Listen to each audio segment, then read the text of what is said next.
Hey, welcome back, everybody, to the Gears Winter Major. We're about to head into our high swish group once again, and we're going to watch two fantastic teams, very even teams, I'm not going to lie, battle it out to see who's going to keep that flawless record. I'm Taylor Reflections Noble, joined by Guy Blaze. Feels good to be back, man. I'm not going to lie. You know, those last two series that Colin and Jacob did, they did them well, but I'm not going to lie, I was a bit jealous, man, because they were bangers. They were great. They had two great-ass series right there with VQ and UIU, and then Morning Star and over there in Hayabusa Clan. So two great series there. But that's the beauty about this format, Taylor, is that all day long throughout the 6 matches in which we broadcast, we only watch winners, okay? And that's no difference with the two teams coming up here now. You got Noble versus Rebel, taking down the two top Latin American teams in PK and Carnage Gaming. When it comes to our first round of matches there, in our higher Swiss, only one of the higher 4 teams won their matchup, and that was VQ against UIU. So I'm excited to see what Noble and Rebel is going to bring today. You know, the upsets are already starting, okay? They're already starting. Now, this is the thing that might surprise some people out there, or they might have been surprised by Noble beating PK. Now, granted, that is a massive upset. Like, let's not get it twisted. That's huge. But the reality is, though, if Noble shows up ready to play, they are a dominant force to reckon with, right? And that's the reality of the Noble squad that we have. And I'm super happy to watch them play against Rebel, because much the same for Rebel, okay? Rebel, if they show up to play, they are a tough force to deal with. So Noble and Rebel are about to have a bloodbath without question. And starting off on Asylum, Blaze, I mean, it really is going to be the proving grounds between these two. And it comes down to who wants it more. That's genuinely what it comes down to. Yeah, and I think Rebel has to prove a point right now, Taylor, because I think that they have a play style just a tier below the play style of PK, and we saw Noble expose it already. As well as the map cycle, Asylum, Training Grounds, and Forge, I think Noble is talented on every single one of those matchups. Sure. And his update favors them a lot. So this would be a tall task here for Rebel, but if they can take down Noble, this will build a lot of confidence in his team going on throughout the rest of the tournament. Without question, you know, Noble, the team of Noble, rather, has been, you know, kind of deemed as the shield, if you will. They have a very defensive play style, and it's hard for aggressive teams to get through. They, you know, in Pro League, right, whenever they played against Carnage, they just couldn't deal with them because of the fact that Carnage, they were so aggressive, but they were getting shut down by the passiveness and the defensive play by the boys on Noble. But I'm getting carried away here. Rebel is all over the home hill. They're going in for the domination, and look, Blaze, they're going to get it. So all that talk about the defensive work from Noble, hey, round number 1, it comes to the more aggressive team, and that's Rebel. Yeah, Rebel came out, and they had they won some big fights down low towards the B hill. Once they acquired that one, they wrapped low through tracks. They had some pushes coming up from top entrance street as well, and they gave the pinch towards Noble. Now, great first round for them. It's going to get difficult round after round against the squad, but Rebel, man, they came out to a high start, and that's what you need to do against this Noble team. Without question, you know, you need to come out the gate ready to play, and that's exactly what Rebel did. If they take a victory here, taking the map off of Noble, because this is their map pick, that would be a huge lead for them. Let's not forget, this isn't the first time these two teams have faced off against each other. Week number 1 of Pro League, day 1, the very start. To start that off, it was, of course, Noble who ended up taking an L, right? It was Rebel who got the victory 2-0. Of course, there's been a long period of time and a couple of updates since then. But Rebel does have the legs to potentially beat this Noble roster. They've done it before. Why can't they do it again? But let's see how it starts off in round number 2. We are going to see Noble start off strong. They've got Alpha and Bravo locked in place as Rebel looks to push them back on tracks. Early capture there from Noble is going to turn them into a defensive team. They love being in these type of positions, Taylor, where they know the play in which the opponent have to make, and they set the trap, and usually that trap springs in their favor, and they start eating off a few kills there. But now 2v2 fight on the other side of these tracks, and Demon goes out there, picks up a big double kill. Addvers in position, he finds the third, and now Rebel once again looking to pinch Noble on top of this home hill. But they got to be careful here because Lava and Toti, they're sitting back, and they're doing a great job holding back Rebel for now as their teammates are coming off respawn. Lava's always highlighted on this roster, a good leader, if you will, a veteran of the scene, and he proves it by just slaying out and playing so well, and at times maybe even guiding the troops, right? The Streets push is going well. Noble looking to go for the overextension, but they pull back. I like that. They're pulling an audible. They're going over towards B, something they need to do. That neutral so hard to lock in place, but gathering it forces Rebel to then make a decision. Do we want to push for B or go for the overextension ourselves? But Rebel's going to push the Streets fight. If Noble can hold on here, they'll be able to retake the lead and more importantly, gather a decent size lead in order to close out at 250. Let's see if they can do it. Abolics got a big kill mid-map to put his team in this position. He even rotated wide a bit to give his team some time to set up. Now, once again, we just saw this fight earlier in this round, this exact same setup. So let's see what type of adjustments Noble want to make this time around, because they got the marks. They know their opponent's trying to decap and capture this hill, but they don't mind if they capture it for a second or so, because they want the downs, they want the kills, and they know that they're going to get way more time after they acquired those kills. And that's going to be a 5-man elimination. Oh, man, that is a good way to answer back. Take that round, send it 1-1. And a good answer back indeed. Of course, that audible, right? We thought they were going to push on Streets, and of course, speaking in regards to Noble, but they pull an audible, they back off, they headed through Pavilion, they locked in Bravo, forced Rebel to then go on tracks, and of course, that's where everything started to unravel for the Rebel boys. Good on Noble to take that round. We'll start building our weapon trees as we typically do. I like it. Again, coming into this matchup, Blaze, we knew how even it was going to be, and even it has been. And one thing, especially about when it comes down to escalation, and even more in rounds 1, 2, 5, and 6, kills over heals, all right? Rebel tried to play for the heals, get those caps, but you didn't get the kills yet. Your opponent was waiting for you. And especially with those high respawn times, is definitely more important. Now, down low towards trackside, it's actually like a 4v3 fight to kick this one off to start, but Addvers makes some great plays there with the incendiary grenades, and we'll be seeing him make plays all maps with it, because if I had to, say top 5 players with grenades in the league, I think Addvers is one of them. We've seen him make some crazy tosses out there to put his team out of the lead and win some big matches. I'm looking to see more out of him. That's a good two-piece from Lava, getting Demon and Crack down. Rebel gets very aggressive, trying to close it out, maybe even apply that pressure to pincer in Noble, but it doesn't work because Lava clutches up. And now with that front train, hey, no worries. Noble's going to take Bravo back in control, cover that minor deficit, and now force Rebel to push up, and that's exactly what is going down. Let's not forget the very last round. This is where Rebel fell apart. Noble got the 5-man wipe and was able to take the round. Rebel needs to learn from those mistakes and come back stronger on this push. Yeah, Gearries needs to shift down low towards the fight and help his team out, and he's going to get the call out that he was looking for. He has the cross. The only reason why Crack isn't getting shot is because he's L-triggering towards the right side of that cover. Because if he does not, he gets shot by Gearries. But if he does, he gets shot by Abolics. It's just a trap in which Noble has set up for him. Now, good job to Rebel to cap that heal up and back out. But the back train will come through. Won't affect this fight for too much. And Rebel, they push back Noble and they cap this hill effectively, but at the top of the map, Xysho makes big plays winning his 1v1 against Demon. Yeah, and that's a big 1v1, but then again, it's Xysho. Come on, Xysho has been a dominant slayer for this Noble roster through and through, throughout the Pro League. And I respect Demon wholeheartedly. I've been following him since Gears 4. He's a talented slayer, a talented player in general, but against Xysho, it's a hard one to take. That's going to be Noble getting the domination, bringing it up 2-1. And again, Blaze, what does it come down to? It comes down to the tracks fight, and Rebel falls short once again. Ooh, Rebel. Especially when they approach this track fight going into round number 4, they need to make sure that they got enough flashes, or if they got the smoke utility to block off that cross from Gearries. If they don't get that hill cap, or whatever player that kind of plays that host spot in between Pavilion Street and down low on tracks, because if they can push out the players on the back tracks, then that B hill will ultimately fall in their favor. So don't let that be your main focus to start. It'll just be your reward for winning that fight.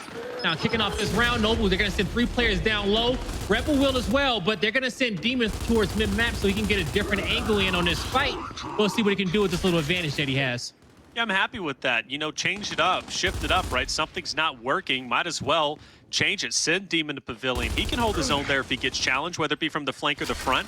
That Lancer Fire is going to be hugely beneficial. And in fact, you can tell how beneficial his Pavilion position is, given the fact that nobody has pressured up just yet. They respect the Lancer Fire. They respect the slaying power. That instant, though, that's going to be Rebel's opportunity to push up. We'll see you later. Abolics get out of there. Addvers is going to capture onto B. Lavado's going to answer back, and Addvers finds that little pixel where no flames are at. He's going to get the capture. Rebel's going to take the lead.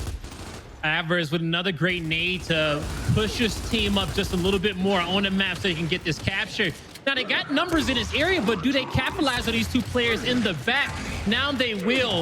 Lava Gearries trying to use that right-hand advantage, pushing out this player on the right, which is cracked, but they can't do much. They don't have the support from their teammates, and that's mainly because Reflame was distracting Abolics mid-map. He even wins the fight, and this is gonna give Rebel the right to push towards the home hill to lock this round in, tie it up 2-2 going into the half, and they're getting the kills in which they need. Taylor, make it 3, make it 4, and make it a team wipe here as Abolics can't do much. Elimination, domination, Rebel ties it up.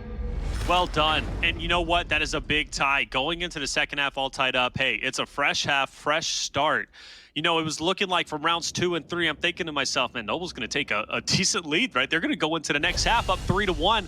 Not the case here. So good on Rebel to answer back as they did. Now we have plenty of utility. We're going to have our shocks and ensigns, and it's going to be a good time. It really is. Now, you do have the ensign up top, and that is going to be for the boys of Noble, whereas you have the shock up top for the boys of Rebel. So a bit of a different weapon tree, but I'm curious to see how it's going to be utilized. I don't expect anybody to push up as hard as they do, but Noble doesn't have a shock to their name. So this should be a Rebel round if they utilize their utility correctly.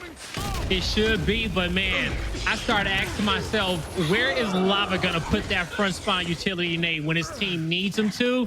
It's a lot of spots where that nade's gonna give your squad an advantage in really anywhere on the map in which you want to focus. But I'm thinking about when big power weapons go down, Lava having that nade is gonna give his team that advantage. But we'll worry about that when it happens, because Noble, this is why they're so scared in this map, and I'm pretty sure this is why they placed it. It comes down to the utility grenade battle here up top entrance and holding down his E-hill. Noble has such great setups, but when we keep progressing on through this map, they got to be careful of Addvers, because Addvers will quickly be able to break their setups. Well, I like this Rebel getting a nice kill onto Xysho. Xysho getting hungry, man. He's like, look, I can take on the world. I know he's feeling himself. For Toti, nice instant onto Reflame, setting him in the flames quite literally, and he effectively holds back Kardia, as well as that other Rebel member in the back. But crack going on the flank, though. This is going to be nice, but it doesn't happen. It doesn't work out, and now you got the boys up top who are starting to progress forward because of Crack's initial flank, but it doesn't happen. And one by one, the Rebel boys start the fall. That's 3 down, only 2 up. Demon and Reflame. Let's see what Noble does with this. Great flank from Crack, but Kardia and Addvers got to react quicker than that one. Now Demon and Reflame, they're going to try to raise hell on top of this home hill, Taylor, and they're going to have to do so soon. But they're going to be scary enough to back up the players of Noble, and Noble knows that they're in a 2-1 hill setup. But I like what Noble just did there. They didn't give up the whole map. They just gave up just a bit, so they don't have to worry about spawn shields. And they're forcing Rebel to make some difficult decisions here. Some decisions that are they don't have to usually make, because teams will typically drop back completely towards that 50-yard line of setup. But Noble's like, no, we worked so hard gaining map control. We don't want to disengage that soon. We want to make you work for it. And they did, and they earned a round. And just the opposite, too. You know, instead of falling back, a lot of teams would just push forward. I'm talking about VQ. I'm talking about Carnage. But what does Noble do? Like you said, they give them enough space, allow that spawn shield to dissipate, bring them forward, give them enough rope to hang themselves, and that's exactly what they did. Rebel ended up losing. Good job on Noble. They showed, composure, if you will, and that is showing. That's a great strong suit for Noble. And coming out of that spawn, it's hard to get a head count there for Rebel. That's a difficult spot to be in, especially if you don't got the marks. All right, Streets looking to get a quick engagement, right? We were kind of at a standstill last round, but this round, getting froggy and leap as Rebel looking to get a touch. Crack's going to be the first one up there, but he says, look, the pressure's too real. There's too much Lancer Fire, too much going on, if you will. But now they're just waiting for the first team to throw out that utility. We saw smokes just a little bit earlier, but no incense yet, no shock ship. But Abolics says, I don't need any of that. I'm going for it anyways. Now the cap doesn't come through, but both shot grenades are responded. Now, if you are able to beat a team to toss your utility second, you give your squad a little bit of extra leeway to break into the hill as your opponent's shot grenade goes away. You know, we saw that right there from Noble, which prevented that push coming out from Rebel, so it kind of negated theirs. Now, it's going to be the incendiary grenades that's left, and Noble knows that they're not going to toss theirs until they can kind of touch into this hill. But nice flame grenade by Toti, because nobody can take that cover. So he should be able to cap this hill and get a foot in it with no problem, especially with Lava having this cross angle from him. But now this is interesting for Rebel. Demon won his 1v1 earlier versus Abolics. He was able to blindside him. I was looking at the mini-map. He gets the D cap plus the full cap onto D. And I was curious, those members from Rebel look to be pushing through Pavilion to maybe go on a flank, pincer in those Noble members because they had a head count. They knew 4 members were going to be there, but they don't. They back up. And I'm very curious as to why. But we'll see if it works out. Noble's giving them hell, but Rebel is looking to hold it down. The D cap is still there, so Rebel knows they still have the lead. Toti's pushing forward. And now I gotta ask myself, Blaze, what was that flank for? What was getting the double home hill set up for if you didn't set up your team to go in for the pinch and lock in E? And right now, Noble has control. So what was it all worth it? It wasn't worth a damn thing there, Taylor, all right? It was nice to get back there, but they couldn't capitalize on it. And a big reason is because Noble's holding their own. If it's any old school Gears of War players out there, that fight up top is reminiscent of Clock Tower. You got your host spot, your secondary, your back pillar, all trying to focus players, focus angles to get that down and get that chain revive and to capitalize on it. And then you get some flanks from down low, bottom Clock Tower, this side, bottom Pavilion for Asylum. It is just working out for Noble's play style so well. They're threatening the trip cap domination, and it's going to come through without any issues. Brother, I'm going to tell you, man, I don't understand that. I really don't. Going back to what Demon did, he went for the overextension. He was successful in taking down Abolics in that 1v1. He locked in Rebel's home hill. Noble's home hill. They had the double home hill set up. You had Demon then on the home hill of Noble. You had 2 members from Rebel that were pushing the Pavilion and 2 members from Rebel who were up on streets. At that point in time, the 2 members from Pavilion start pushing through to engage on the flank. You also had Demon who was just staying at the home hill like he's going to guard it by himself, and he's not going to be able to do that. At that point, you know the numbers are there. There's 4 members from Noble. They're pinched in on E. Sandwich them, make a move, commit on it. They didn't do it, and they end up throwing away the round. I don't understand that, but hey, for Noble, good on them for taking advantage of a weak situation from Rebel. It's 2-4, and Noble's on the cusp of taking map 1. So Rebel's gonna get the first tick, so now they get to relax, be the defensive team here, and they put multiple players on their home hill to do so. And I'm actually surprised Rebel didn't get that tick first, but in the end, Noble has 2 players pushing a home hill at the bottom. Great down coming in from Reflame because now him and Demon can make a play on Xysho. Gearries comes in for reinforcements and Reflame goes down. So big down coming in there for Noble because now they just get to flip the odds back into their favor when it comes down to the home hill. And the players who was defending E all had to back up just to give their team those extra reinforcements. And while this is all happening, they're gonna have Toti and Lava cap up the E hill. But they're gonna have to cap it up a little bit quicker here because Rebel's coming off respawn and they made some great efforts down low that they're not gonna be able to capitalize off of soon. See Toti beating it up, crack Reflame, will drop. Reflame finally gets finished up. Kardia's gonna get that fresh Ensign. And he's going to need to put it to use, man, because you got Noble all over D. Ensign's out, doesn't connect. Kardia will fall. Demon now goes in to get the finishes. He will. And Noble has a decision to make. Do we stick this and fight it out, or do we back off? And it looks like backing off is going to be the right play. But now you got Gearries as well as the ball kind of in an awkward situation. They're on the back pedal. The smoke is out. Abolics just needs some space. He gets it. But unfortunately, his partner Gearries does fall. And now Rebel's all over F. And they might be all over E. This could be a triple cap potential. It definitely could be. They don't have their home hill. Now, Kardia, I see the downs coming down at the home hill of Noble. And you're going to have Xysho be able to defend it for now with that incendiary grenade. And he's going to get help from his teammates. So currently, the only team on a map that's getting points is Rebel. But if they had their home hill in this moment, this will be working out for them so much better. They'll probably even have the lead back by now. But in the end, they're going to have to defend E for a bit while their teammates come off respawn. Now, luckily for them, number one has the cross down low at bottom pavilion in case Noble gets a little aggressive, but he has his hands full as he's identifying 3 players getting ready to pinch him. It's going to be a tough situation. Obviously, Demon does fall.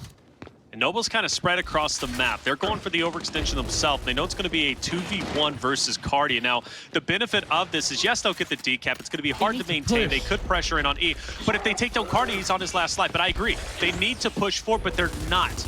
But at this point in time, Noble knows we have a decent-sized lead that we can afford to try some things, back off, and then we can get to our bread and butter later if we need to. And I'm going to shut up because they don't need to push, Taylor. You know, like, you saw the players of Noble pressing towards the home hill, and they looked like they were going to cap it and start flanking up top. But I will say, players, that was Demon, Reflame, and Addvers. They held their own, but they had 2 players at that time, and I felt like they could have took their numbers to win that situation. But you don't know if they had the incendiary grenade in position, and I think Abolics did it. He puts it to good use, taking out Reflame, and now Noble. They're going to try to spring into action. Now, by them getting a decap at E, that gives them the win condition in which they want. But Rebel, this is where they're going to get aggressive here and start making plays off these downs. Yeah, this should be a Rebel round for sure, unless Noble can make some magic happen. It starts with Lava, and it will end with him as well. So that's going to be it. Rebel will take this round.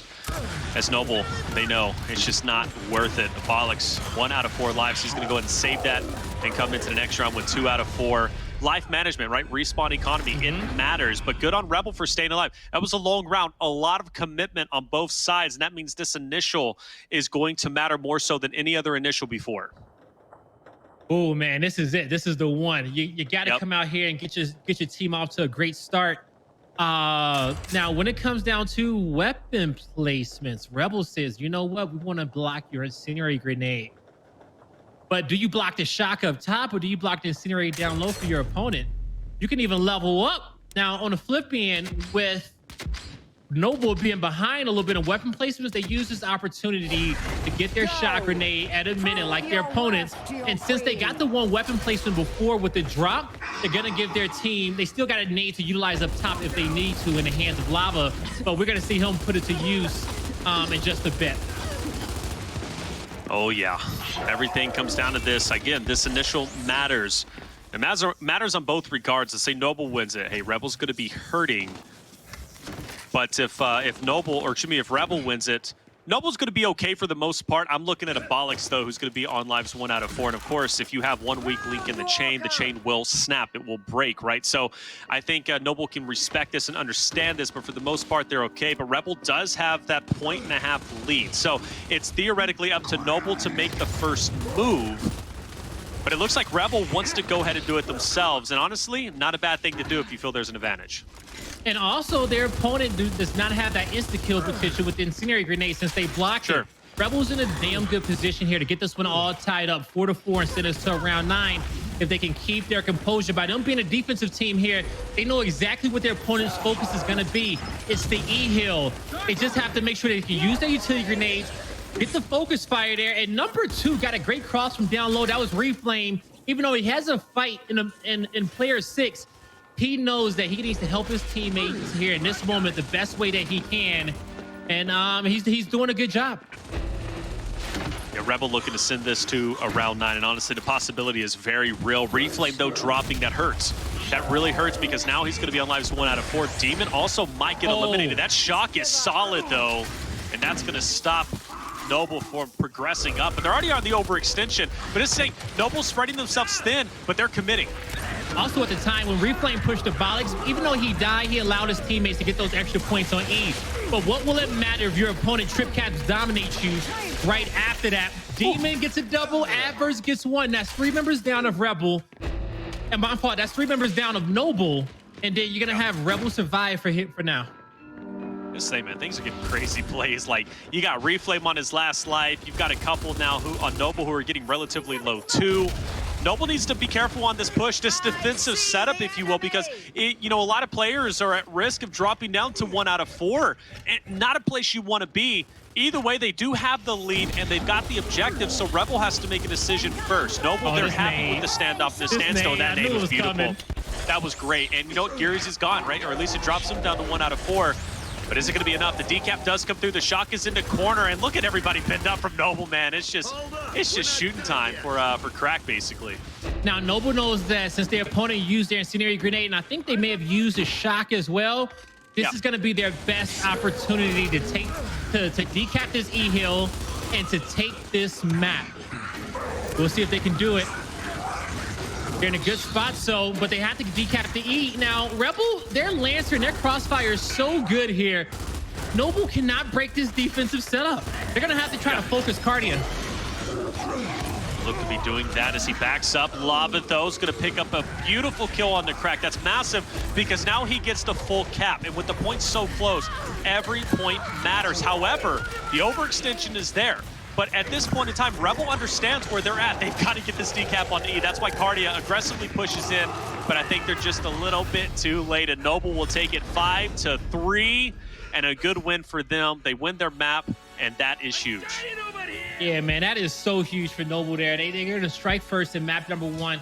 And they did so well. They were very patient. They used their teamwork. And, you know, I think Ryan said it best in the analyst desk. Noble is one of the teams that has the best teamwork out of our entire league. It's just that sometimes they are inconsistent there, right? Sure. And they rely a lot on their teamwork. So if that's off, the entire team is off. But days like today, they're firing off on all cylinders, and they're a hard squad to beat. Either way, man, honestly, it was an impressive map, I think, between the two. It's something that we expect. I expect the series to be very close through and through. Game 3, I'm pretty sure we're going to that point. Training Grounds is going to be next, but the fact of the matter is, you know, the big takeaways from Asylum there was Noble punishing Rebel's mistakes. Again, I go back to that, what it was like round number, I think it was round 5, right? Where Demon made that flank, or it was either round 5 or round 6. Demon makes the flank, but for what? Why did he do that? Why did those people from Rebel push through Pavilion and then back off and go to tracks? It didn't make sense. Noble, though, they sense weakness. They count the numbers. People are on tracks. They've got to backtrack. Now Streets is wide open. They push straight down. They get on the home hill of Rebel. They got the member coming off of Respawn to capture their own home hill. And then all of a sudden, Noble takes that round. And for me, that was the breaking point. Rebel then was not able to gain any momentum from that point forward. Rebel's a very talented roster. They've got talented members. I think their teamwork is fantastic. But Noble's defensive prowess, their intelligence with Lava and Toti, right, to be able to see through situations like that, it's unparalleled. That's what makes Noble so strong, and Rebel struggled to adjust to it. Yeah, you can't have indecisiveness when you're playing against teams like Noble. They have so many cues on the map that kind of dictates what their next move is. And they develop these cues over, you know, constant practice, and not even just repetitions on practice, but perfect practice, okay? Making sure that they got their coach Jack on the background, able to break down every single play and help them get better. And ever since he's been on this squad, they have gotten better. Him, Toti, Lava, with the core squad of this Noble team, it's just such a great squad when you put them together. Now, Taylor, you said that you think this one is going to go the distance, and I hate to disappoint you, man. I honestly do. I think this is going to be a hot 2-0 in favor of Noble. And the reason why I feel this way is that Noble is a great training grounds team. And even though it may be Rebel's best map, Noble, training grounds fits their play style so well. And we saw how much they turned up on the last major, having so many great series against multiple teams on it. Now, this is why I think Rebel might lose it, because going to training grounds, they're going to find themselves they're going to feel the pressure of losing that map 1, looking to go 2-0. And then when you get the players on a team trying to get aggressive, especially on the second half or in the first half, depending on how these teams play, when it comes down to the U and Overlook, I think Noble is going to be able to change the pace. They're going to play them aggressive to start, but then slow it down, start sending more players towards that Overlook. And if they send players towards that Overlook and cross out the members of Rebel down low at the U, get some free kills, get map control. Now, if Noble gets up in an early lead on this map, that means that they're going to get up on an early lead in weapon placement. And if that happens, then we may see a claw, okay? We may see them start to get real creative there with the weapon placements. and bring out some strategies here to lock this map in that teams may not be ready for, because you know, Noble, they got some extra tricks in their bag that we haven't seen yet. That is true. I'm not gonna lie. I love seeing the claw get placed, and sometimes we do see it on training grounds. You're right. You're right on the money with what you just said. Okay, 100%. I want to see a game 3, and the reason why personally is because it's going to be Forge. And Forge, I think, is going to be the most even map between these two squads, right? Whether it be Noble or Rebel.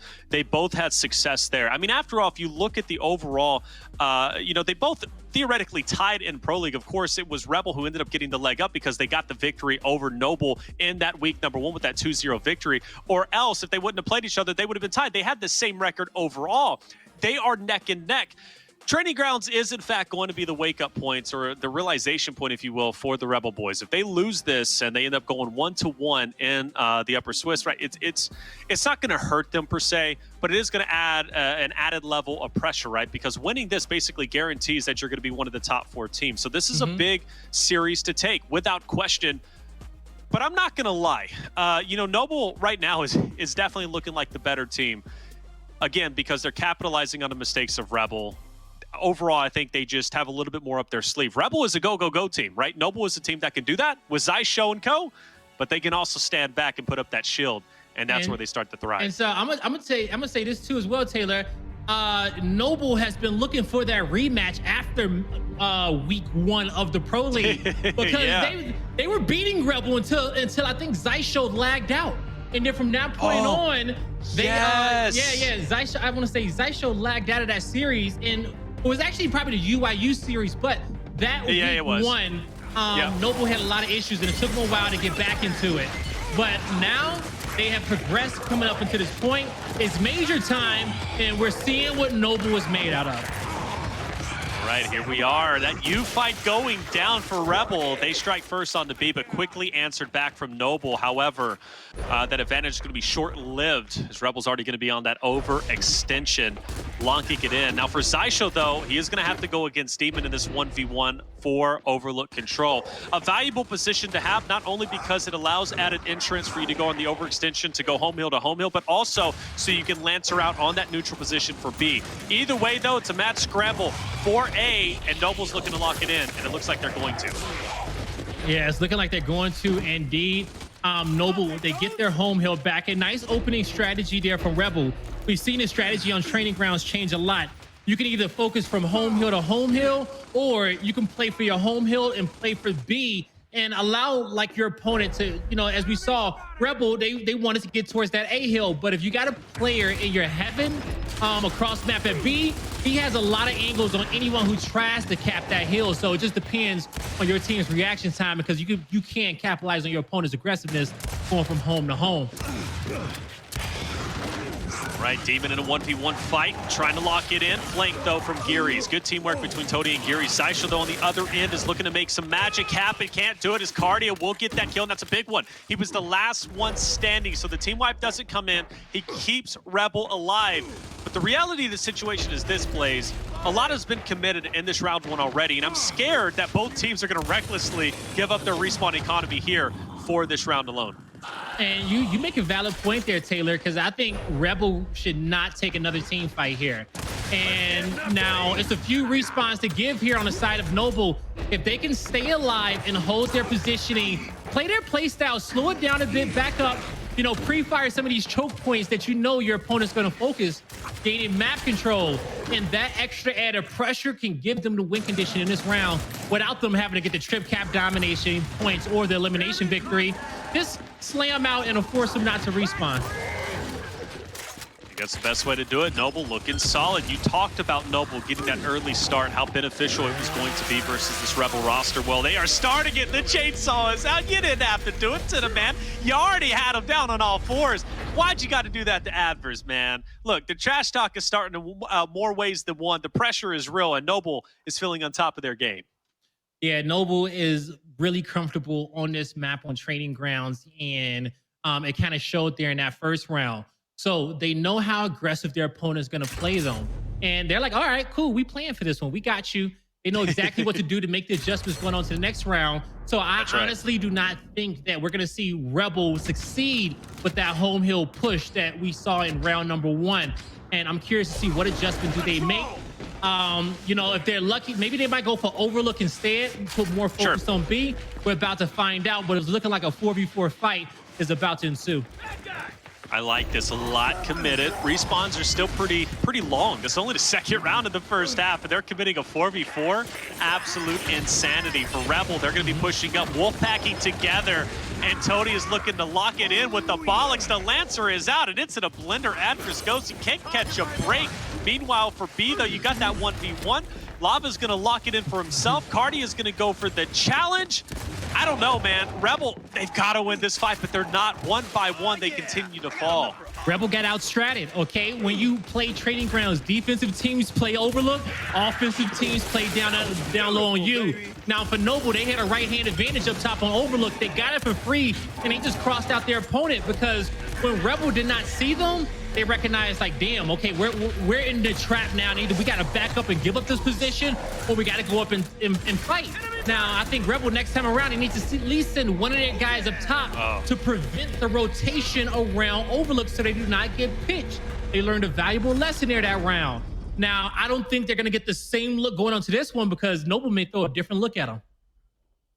They could, right? But I mean, you know, it's kind of not up to them. It's up to Rebel now to change the pace of the game. And I don't know. I don't know where they go. That's the second time they've kind of lost to Overlook. Noble's predicting everything that they're doing, and Rebel's just having a hard time. Having a hard time. If I'm Rebel going into this round, I get my home hill. If you can identify off the start that multiple people are going towards you over at Overlook, actually, they're gonna put the drop down. So they're gonna, now we know where they're going. So yeah, we know exactly where they're going. Right? They're telling Noble that you are gonna have to fight us if you want to win this round. Now, on the side of the map that Rebel's on, I think they get a little bit of an advantage, but Noble can fight. And I think this round is the round in which their different strategy is fighting back you with their right hand, and Toti's a star back here. Toti is definitely a talented player. He's played so well, but look at this. Rebel off the start, going to get a couple of downs. Team fire is real, and Xysho and Gearries last up. Make that just Gearries, and make that nobody. 5 down. Now hold up a second. Where was this at? Where was this Rebel in the first 2 rounds, Blaze? So you know, they got a little unlucky in the first 2 rounds. Their first round strategy, it worked out at first. Noble made a great adjustment. Going on to the second round, Noble caught him into a trap down low on top of that drop. And what Rebel did this round, they ran the exact same strategy that Noble ran the previous round before. Yeah. And with the drop shot placed center, they knew that Noble's best option, best chance was to go back you and fight. So Rebel gave them a little taste of their own medicine and lock in round number 3. So with the shot grenade going mid-map, I think the shot grenade was the placement there of Rebel to prevent Noble from getting another advantage here in the first half. Absolutely. But my question is that you just gave him a Retro Lancer, and Noble loves playing slow on the side. And I think that Retro Lancer, make it upgraded to that claw. This is the perfect position on the map where you want a claw to defend that drop shot. And you called it plays without question. Oh, absolutely. Because normally you get to see claw. If it's going to come out, it's going to be placed down low, right? Not going to be the case here, but Xysho, as you said, opens it up wide, playing well. 3 members in front. He is taking on the world. He finally drops. I'm not going to lie, though. He shouldn't have stayed up as long as he did. Now Abolics is going to take the reins. Kardia, nowhere to go. Reflame is already down. He's finished off. That's 3 gone. And a solid start for the Noble boys. Now, drop shot, though, it's either still on the ground or it was backpacked. It was backpacked, so it's gone. But either way, though, Noble, look at the advantage. They're about to be on, well, I say that, they back off. No, it wasn't backpacked. Abolics gets it. Oh, that's what I'm saying. Abolics, that shot grenade was so huge there to give him across, protect the drop shot, and keep his team in this position. Drop it like it's hot, give him a double kill. Now Noble, they're looking to close this round out, Taylor. They know exactly where the third is. Abolics with the discipline, he holds it, brings the pistol out, calls for help. They got the drop, they got the Retro Lancer.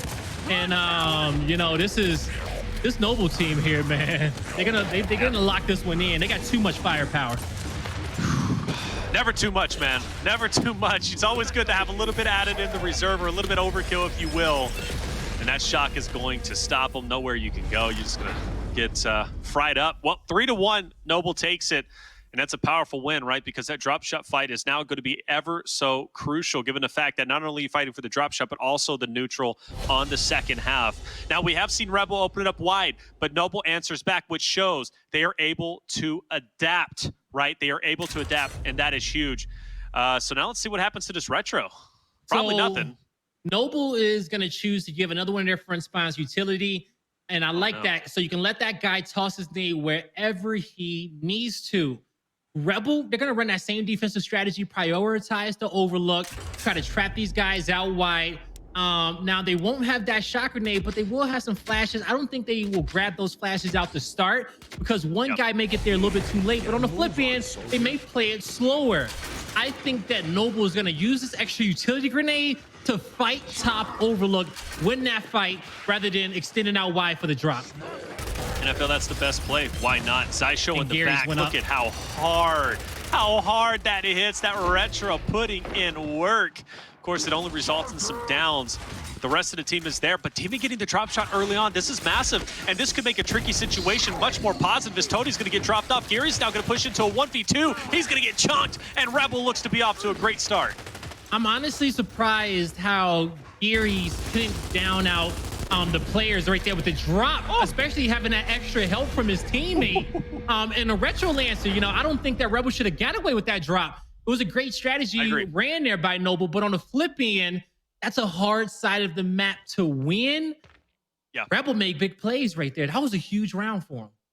Yeah, Demon getting that quick pick was massive. It was everything, right? I mean, this is the thing. Noble, even though they have that retro and a couple of great downs came through the smoke, it kind of disoriented the Noble boys. And more importantly, Noble then progressed to overlook instead of challenging for the drop, instead of doing that traditional push.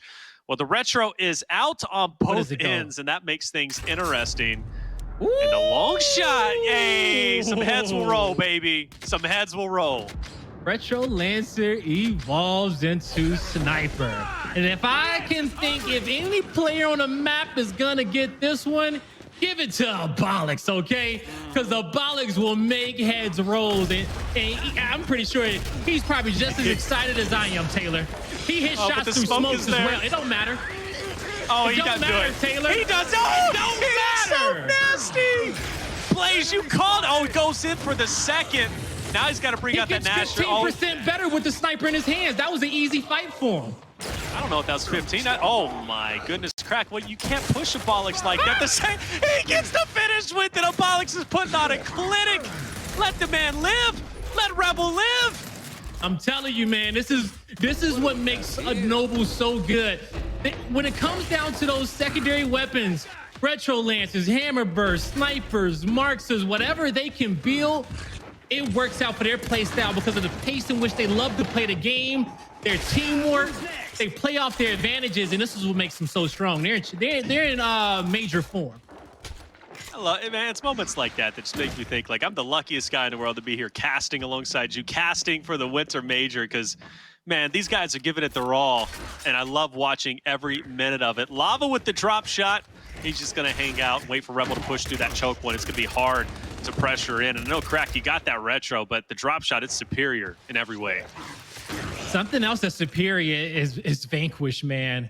Okay, they just came out with a 2-0 victory against Rise, folks, and that was on our side station game. All right, those boys are not nothing to be played around with. Now, they're undefeated, and they're going to play the victors of this matchup in our last game of the night, so you do not want to miss that one.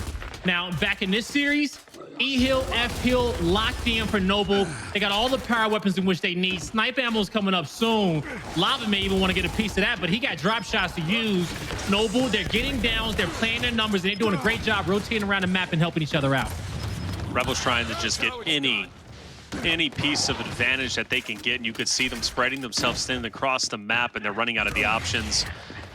Addvers now is going to be in a 1v2. Make that a 2v2, so he will have Reflame just off to his right, but he's also getting flamed from Xysho. Noble is making Rebel. It's getting hard to breathe if you're a Rebel member at this point in time. The drop shot also connected and wrap it up 4-2. Noble looking to make this a quick series with the 2-0 victory. Rebel, we just need a little bit more out of them. All right, let's see. What does Rebel want to do going into this round here? And let me see what side of the map they're playing in. Okay, so they're gonna be playing on the left side of the map. That means they're gonna have that right hand advantage if they want to go top overlook and contest that. But do they upgrade their retro lancer? Are we about to get a sniper for sniper battle? And you're gonna have Rebel half their sniper. I think Noble got to match that. You do. Oh yeah. You do. Yeah. So who's getting it for Rebel, man? Who's going against Abolics? The player that's going to be going against Abolics is going to be Addvers, I think, actually. I think Addvers takes this one. Wait, Demon. Demon's going to go. But the front spawn's taking out the equation. Now, on the flip end, Rebel, they don't mind using their front spawn. But Noble recognized that. Toti picked that up. He says, okay, Demon's going wide. We're going to get this for free. Protect your lives. Rebels playing it slow. Interesting that Demon would get the long shot, given the fact that oh my gosh. Hey, Abolics don't play around, I'm telling you. You can't switch off. I'm even scared of him. Dude, listen, we're casting this thing. We're not even at risk of losing the tournament. My goodness, Abolics can't be stopped. Let's see what Demon can do. He sees Toti. He can't be passed. He's letting him walk up to him. He's going for the no-scope. Oh, and he hits the body shot, but it's not enough. You're no Abolics, baby. And Toti knows rule number 1. You don't respect snipers, okay? You got a sniper in front of your face. You force him to hit the shot every single time, because not a lot of snipers can do that when somebody's running at you, even if it's in a straight line. So Toti takes him out that power position. And Noble, the way they're spread out on this map, you know, they can acquire both scopes if they choose to, but they need to focus on getting their home hill back. That's what's most important. And Toti's going to stay on that side of the map until and have trust in his teammates to do this as he locks down his E-hill by himself. Things are very interesting. I'm surprised Noble was allowed to live as rent-free as possible over in this location. And this is the thing. Any amount of kills they get, right, is going to be beneficial because they're just chipping away at that respawn economy. It's fine now, but, you know, after some time, it's not going to be okay, right? So this is the thing. Rebel needs to break out. It looks like they're trying. There's only 2 up at this point in time. There comes the rest of them off the rip. D's going to be locked in place. And that right there shows you, Noble, when they will pack together and they want to lock in a site, they lock it in without question. There's Abolics. He's going to actually does in fact connect onto one, connects. Oh my gosh. Blaze, you called it. And a big reason why they was able to live rent-free over there was because that was their home hill, okay? So they had to just kick out their opponents there and Rebel back to their side of the map. And they got them locked in exactly where they want to. Now, on the flip end, Rebel does have the lead here. Yeah. But look at the shot grenades, the sniper, the height advantage. Noble is exactly where they want to be. And Rebel is facing so many difficulties here to try to break this setup. They don't know what to do. At this point, they're going to have to try to push this home hill, fight a 2v2 fight on that side of the map, and hope that Kardia and Reflame can make magic happen at E. Find out very shortly. We're getting close and close, or closer and closer, I should say, to that 250 mark. So which means every push, every hill you lock in is going to be better. But see, that's the thing. They only need one hill at this point in time, and they do get it. So this is the thing. Rebels looking solid. They've got the 2. Xysho goes in for 1. Toti's going to get that fresh pickup. 3 are going to be down for Noble. Xysho still on all 4s. He's going to be finished off. And this looks like Rebel might be able to do this. Toti, how you going to play this one? Okay, he goes for the 1 player. Slides up for the 2nd, tags up the 3rd, the damage is in, and Toti shifts gears, and he takes out the 3rd as he was on his last down. He's gonna get some help for the 4th, and the patience he shows because he knows that Abolics is reloading the gun on the other end. He says, come on, brother, hit another shot for me. Finish him off. That micro spacing was beautiful from Toti, and Gearries now is going to clean up where he left off. Going in for the 2nd, hits a nice shot, not going to be enough, but Abolics with this snipe is going to take the head off of Reflame. My goodness, he is so deadly with it. And Blaze, I hate to say it, especially for Rebel fans out there. Hey, that is it. Noble's going to take it 5-2, 2-0 series overall, 10-5 round count in total. A good victory for them. And they're going to remain undefeated with a 2-0 record. Whew, man, I tell you, they are not playing around. Noble is showing everybody what they're made out of, and I can't lie. All right, I am jealous of Colin and Jacob once again. They got UIU and VQ. Now they're gonna end up getting VQ and Noble. But I will say VQ has been running through everybody they have played against. Everybody. Will Noble be the one to stop him? We'll find out. I'll be honest with you. I'm not getting memed anymore. I said I'm going with VQ all the way. VQ is my team to win this entire thing without question. I voted against them before when I picked PK, when they met up against each other in the second to final day in Pro League. And you know who won? It was VQ very convincingly. I'm going with them all the way. My boy Great, he's going to lead the charge. And that team is just looking so solid. The fact that we start off with Abolics just getting chainsawed in half. It breaks my heart. I really thought this series was going to be a lot closer. Blaze, you called and you said, hey, I hate to break it to you, Reflections. It's going to end in a 2-0. Well, that's exactly what happened. Yeah, that's it right there, man. You know, Noble, it was a hard-fought effort from these guys here, but in the end, you know, they just couldn't get it done. They threw out the entire book of strategy that they had. They took some strategies from Rebel as well, but on the flip end, Noble, they are good at adapting in the present moment. No matter what their opponent throws at them, you know, they just adjust how they need to, and they figure out to use some great strategies around, you know, whatever weapon they're able to build. I've not seen two snipers on any map all season, but Noble will put it down. Hey, check it out, guys. A beautiful series from Noble leads 2-0. That betters their record to 2-0 in total. But there is another matchup taking place, and we're going to get into it after a short break. We're going to be looking at UYU and FNI. They're moving into map number 2. I can't wait to watch these two rosters play it out. FNI, a team that was largely inconsistent throughout the Pro League, but hey, so was UYU. So I think they're on an even playing field, and it really is anybody's game in total. And I know that's going to be a beautiful one. We're going to take a quick break. When we come back, map number 2 between UYU and FNI.